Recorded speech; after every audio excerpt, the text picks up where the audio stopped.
Hey friends, it is Jenna, what is up, and welcome back to the Board Game Garden, and welcome to a preview of this game right here. This is Ada's Dream. It is published by Alley Cat Games, who is sponsoring today's video, so a huge thank you to them, and it is designed by Tony Lopez. And this game is based off of Ada Lovelace. If you guys have never heard of her, she is, I think, most well known for the fact that she was the first, I believe in history, computer programmer, and then unfortunately she passed away at a young age. And in Ada's Dream, we are imagining that she lived on and actually continued to work on this computer program, and players are going to be working as Ada's assistants, and you are going to be playing out on the main board, which is kind of broken up into 5 different sections, and then you're also going to be working on your individual player board, which is a little bit more of that computer programming that you find in the story. So this is a game that is coming to Kickstarter. When this video goes up, I'm pretty sure it is already up, so I will have a link down in the description box to the Kickstarter campaign for Ada's Dream if you guys want to go and check it out, if this sounds like a game that you would be interested in. So yes, definitely give this video a big thumbs up if you enjoy. Also hit the subscribe button down below if you've yet to do so. We'd love to have you here in the garden. And without further ado, let's get into a little bit of an overview of the game. Also all of the components, which I will say right now are all prototype and subject to change, but there are some very nice components so far, and I'm looking forward to seeing the final product of this one. But we're going to do that. And then I'm also going to go into a little bit of a how to play. I'm not going to go into all of the nitty gritty of the small rules because this one is a little bit heavier of a game. So we're going to go into a overview slash how to play of Ada's Dream. So if you guys want to see that, then just keep on watching and let's get into this preview of Ada's Dream, shall we? Alright, so jumping right into a little bit of an aim of the game of Ada's Dream. Like I mentioned in the intro, every player is going to be playing as one of Ada's assistants, and basically you are trying to have the most prestige points at the end of the game, because whoever has the most prestige is the one that Ada is going to choose to complete her project. And she has provided you with a blueprint, which is the personal player board that you're going to be playing with, and some contracts, which are represented by some partner cards that you're going to be able to play throughout the game, different things like that. And you are just trying to pretty much impress Ada with your computer software skills to be the most proven one at the end that she can rely on with completing her project. So that is a little bit of a thematic aim of the game, but basically in this game you are going to be doing one of 2 things on your turn. You are either going to be doing a workshop action or you're going to be doing a dice action. So the workshop is one of the 5 sections on this main player board where you are going to be drafting a die, and then there are 4 other spots on the board that are represented by the colors of the dice. So once you have the dice onto your player board from a workshop action, you can then take a dice action where you are placing one of the dice onto your board in this computer program area, and then whatever colored dice you are placing, that is going to be the action on the main board that you're going to be taking. That's a little bit of an aim of the game. You are trying to get prestige points in various ways, which we'll get into, but going through all of the components, obviously you guys can see this beautiful box here that I tried to match my shirt with, so hopefully you guys appreciate that. And then we also have the components over on this side. We have some book components, which I do believe that these are completed components because these are beautiful. I think these are the best book components I've ever seen in a game. They are screen printed on every single side and they just look absolutely gorgeous. I will put in some B-roll of those.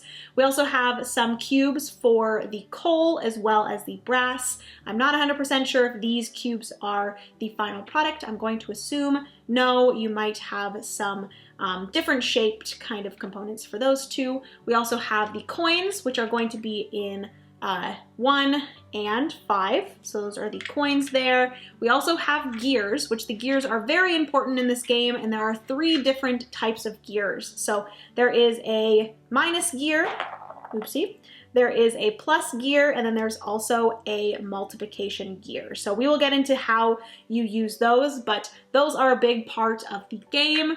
So you guys will see those a lot in the overview of the game.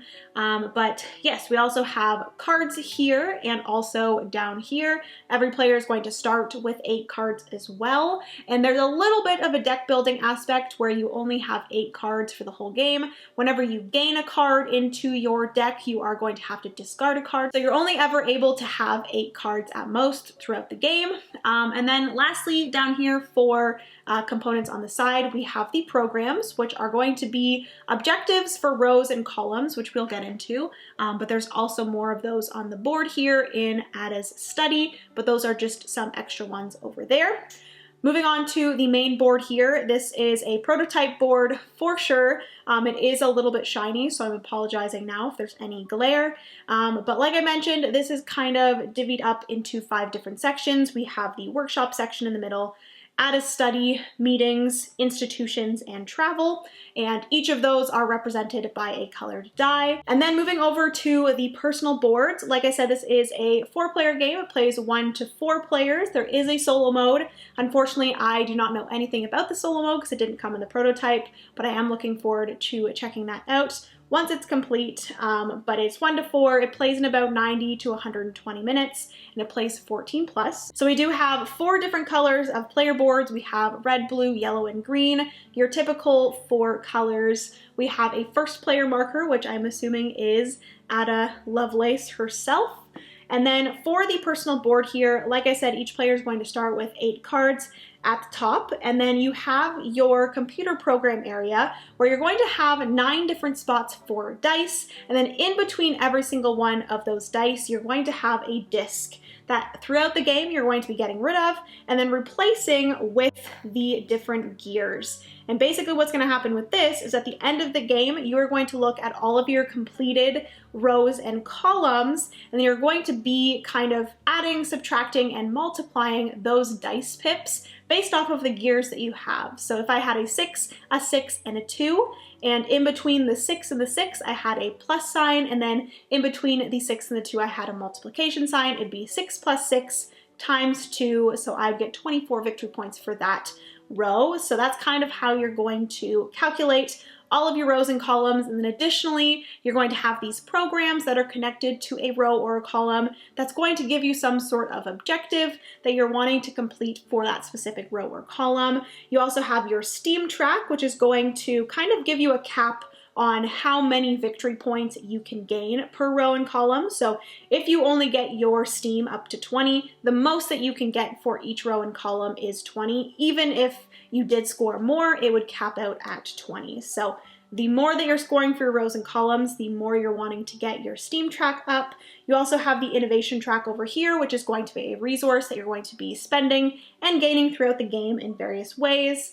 And then you have all of these different rewards on the personal player board that you're going to get when you plug in one of these programs. And then finally, at the bottom of the personal player boards, you're going to have 4 different spots for assignment cards. These are also going to be cards that you're going to be able to gain at Ada's study, and these are going to allow you, whenever you use a particular colored die, you're going to be able to then go up on that track depending on how many cards you have in that section. So that is everything for the personal player boards. We also do have 2 fantastic player references here. One is your turn.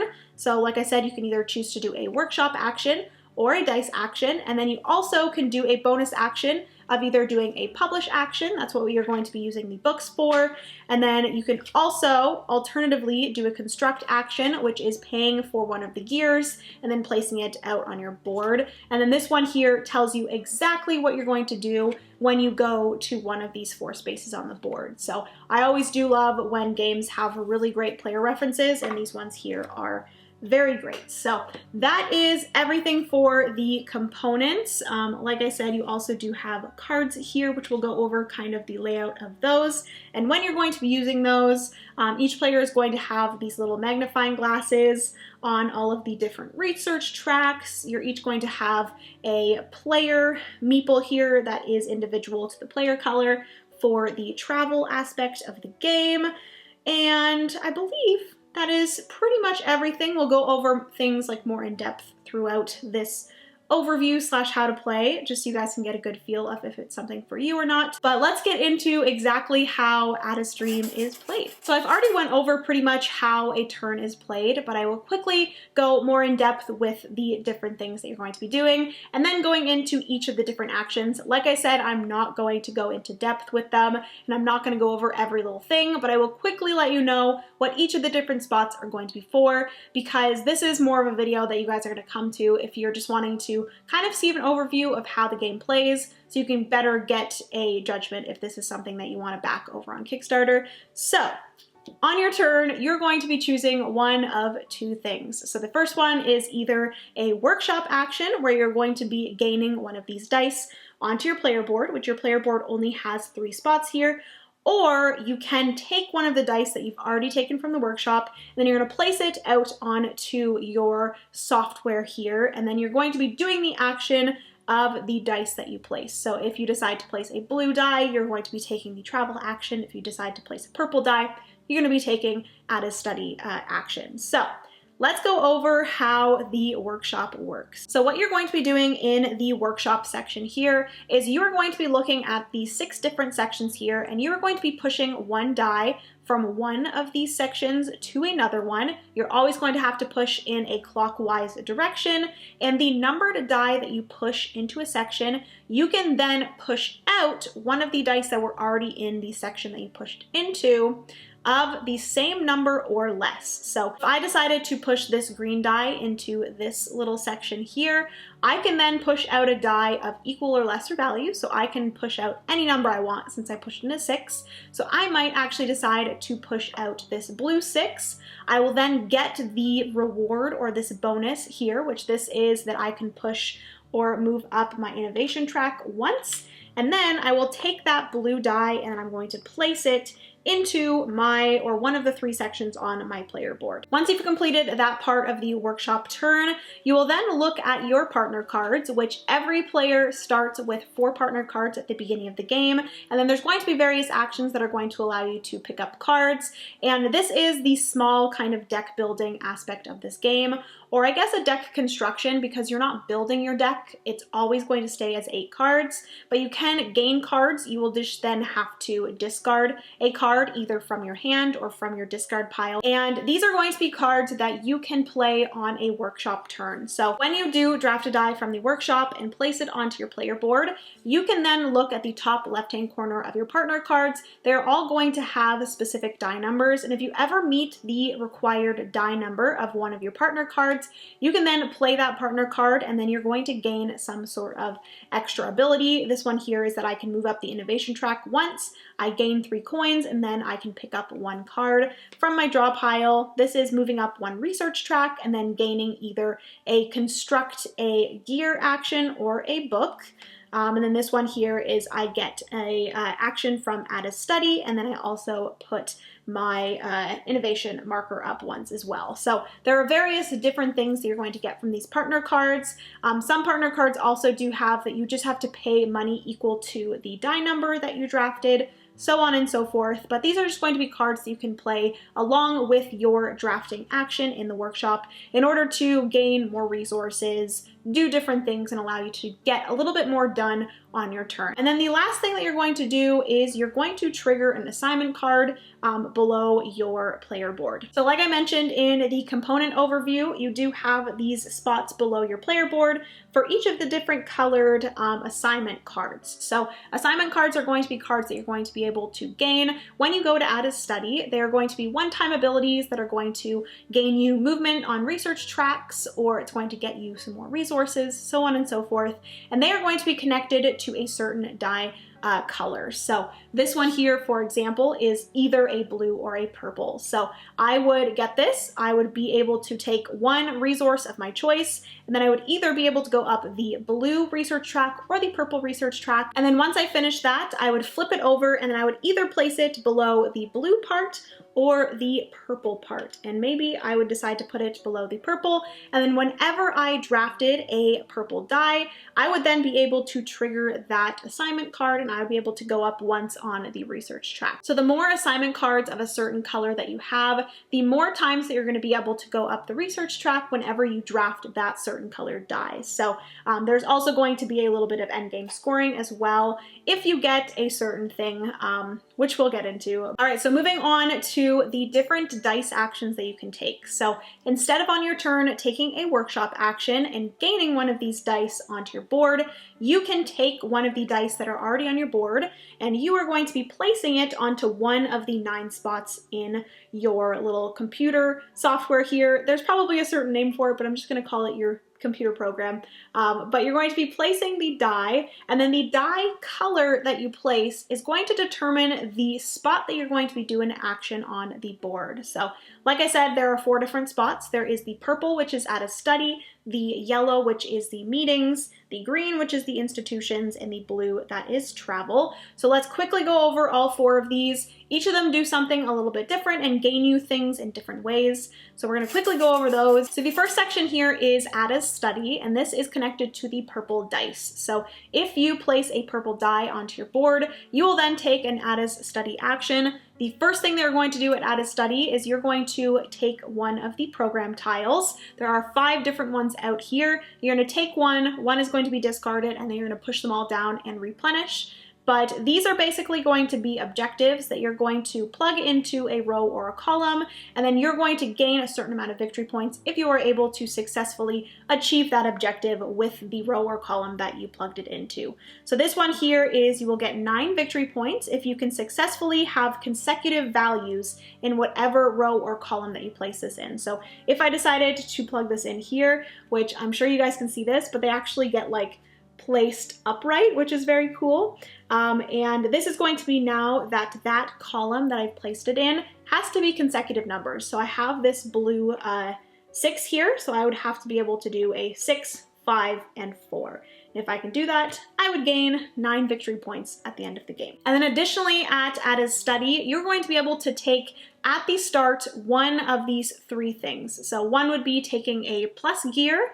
Another thing would be taking a book for the publish actions, which we'll get into, or you can take an assignment card, which I've already explained, kind of one-time rewards, and then you're placing it below for more additional movements on the research tracks. So you can take one of those 3 things, but as you move up the research track connected to Ada's study, you will then be able to gain more of these things. So if you get up to a certain spot here, you will then be able to take 2 different things here, so maybe a gear and a book, and then once you get to here, you get to take one of each of them. So that is everything for Ada's study. Next up, moving over to the meetings area. So this is the yellow, which I will say right now the dice are orange, but it's kind of the yellowy orange part of the board connected to the orange dice. Whenever you place an orange die, you will then be able to do an action at the meetings section, which this is where you are going to be able to choose one of the 4 meeting rooms. You're going to take one of your discs, which I will say you cannot place any of your gears until you take discs out of the different spots. So it's really important to get these discs out and then so you can place the gears in those spots. So you're going to take one of these discs out and you're going to decide which meeting room you want to place in. You will place one of your discs in the meeting room, and then depending on the meeting room that you go into, you're going to have to spend a certain amount of money, or you can spend your innovation resource, which like I said is just a track that you go up and down, spending innovation, gaining innovation, and then you'll be able to take either the card that is in line with that meeting room or to your right. So the further to the left that you go, the more options of cards that you have to choose from, but the more money or innovation you have to spend. So you're gonna place that there. You are then gonna be able to gain a new card, a new partner card. Like I said, you only are able to have 8 cards, so once you gain this, you do have to discard one of your already had partner cards, and then you also additionally get to pick up 2 cards from your draw pile. And then as for the advanced actions here for the meetings area, as you go up the research track in the meetings spot, you are going to be able to, one here, additionally play 1 card from your hand for no cost, so you don't actually have to match the die number. And then as you go up here, you're going to be able to play 2 cards for free. So it's a great way to play a lot of your cards. Then, like I said, this is a little bit of a deck building, deck construction, where you can play them, and then eventually once your draw deck is empty, you're going to reshuffle, and then you're going to be able to play your 8 cards multiple times throughout the game. So that is a great way to play those cards, gain different resources. So that is the advance actions and the research track for there, and just overall the meetings action. Moving on to the green part of the board, this is going to be the institutions part, and it is going to be activated by placing a green die onto your player board.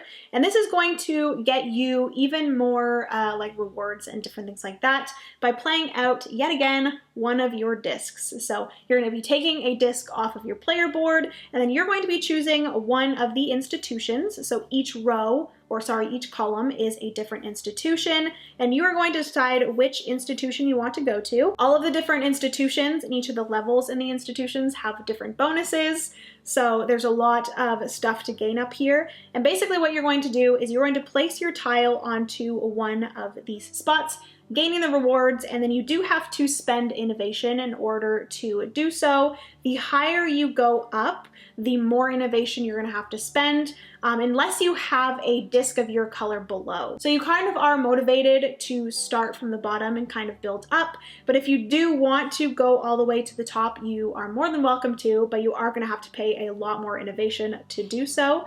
So it's best to kind of build up in the institutions and gain your different rewards and so on and so forth. So that is the institution area. And then additionally, you can, whenever you go up the research track, you get to a certain point where you can take an additional reward from anywhere below your disc in that same institution. And then the next one up is that you can take anything below in any institution. So if I placed it here, I would then be able to take any of the 8 actions below in any of the 4 different institutions. So that is the institution action and the advanced actions for that one. And then lastly, for the 4 different areas, we have the travel, which is the blue die. So whenever you place a blue die onto your board, you'll be taking a travel action. So what you're going to be doing with your travel action is you're going to be taking your little meeple here. Everyone is going to start in this bottom area here, and you are going to be traveling throughout the country here, and you're going to be spending money in order to move through different types of roads. So I believe there is a standard road, there is a railroad, like a train track, as well as a red one, which is, I believe, a ferry. And you're going to have to spend 1 per road that you move through, 2 per railroad that you move through, and then 4 per ferry that you move through. So you are trying to get to these different universities. Each university is then going to allow you to place one of your discs on them, and then you do gain some sort of reward there. And there is going to be some sort of endgame scoring, which we'll get into for each of these 3 spaces, not for Ada's study, but for the travel, institutions, and meetings. So yes, there's also the different small towns here that you can stop on as well. You won't be able to place a disc out, but you will gain some sort of rewards. So yes, you're going to be spending money, moving to universities or small towns, and gaining rewards here. And then as for the research track over here for the travel action, whenever you get to this point here, I will mention that these are called breakthroughs in the research tracks. So once you get to that first breakthrough, you are going to be able to move to a small town and gain the reward there. And then this one, the next breakthrough here is that you're going to be able to move 2 away. I believe you can like skip a few small towns and gain the rewards from there. And that is everything for the advanced actions for the travel section, as well as the travel section as a whole. So now that we've gone through the 2 main actions that you're going to be taking on your turn, which is either a workshop action or a dice action, I'll additionally mention the bonus thing that you can do at the end of your turn, which you can do one of these 2 things. The first thing is going to be constructing a gear. So you're going to have some gears kind of beside your board that you have gained, and each gear has a cost on them. So this addition gear here is 2 brass and 1 coal. So you would have to spend that, and then you'd be able to construct gear onto any of the spots that you have open that you've taken a disc off of. So that's one of the things that you can do as a bonus action. And then the other thing that you can decide to do is do a publish action. So you will always have to spend 1 book in order to do a publish action. And then whatever action you took that turn, whether it was a workshop action or one of the 4 different colored actions, you will then be able to do a publish action of that coordinating action's colors. So if you chose to do a workshop action that turn, you would then be able to spend a book in order to go up once on your Steam track here.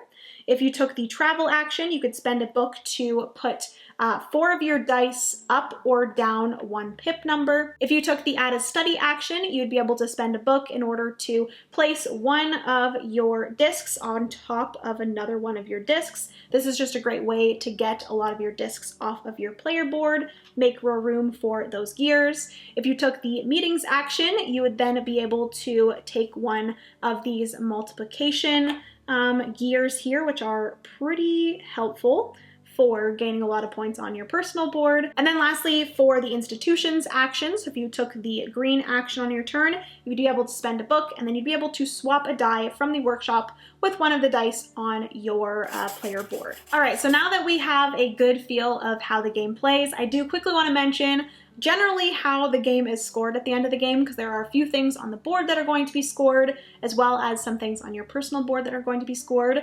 So the first thing is going to be if you do get up to the top of any of the research tracks, if you are the first one there, you get to take the top tile here, and each of these are going to give you victory points based off of the color of whatever research track, of the color of assignment cards that you have. So this one here is, if I got to the top of the purple track here, I would take this, and at the end of the game, for every purple assignment card I had below my board, I would get 2 victory points. So if you do notice that you're collecting a lot of a certain color assignment card below your board, you might be more motivated to make it all the way up to the top of that certain color's research track so you can gain more victory points at the end. So that is these 4 sections here if you make it up to the top of the research track. Additionally, like I said, each of these 3 spots, so the yellow, green, and blue, are going to have some scoring as well, based off of some area majority. So with the meetings here, you're going to have area majority of the 4 meeting rooms. So whoever has the most discs in each of these meeting rooms are going to gain 1 of these guys here. And these are going to be similar to these cards with the assignment cards, but these are going to get you victory points based off of the cards that you have at the end of the game in your hand of partner cards. So this one here is that I would gain 2 victory points per pink card that I had in my partner card deck. Next up, for the institutions section here, you're going to do a little bit more area majority, but instead of looking at the columns like you did before when it came to placing in the different institutions, you're going to be looking at the rows. Whoever has the most discs in each row is going to gain a certain amount of victory points based off of the row. So the lower the row, the less victory points that is going to get to that player,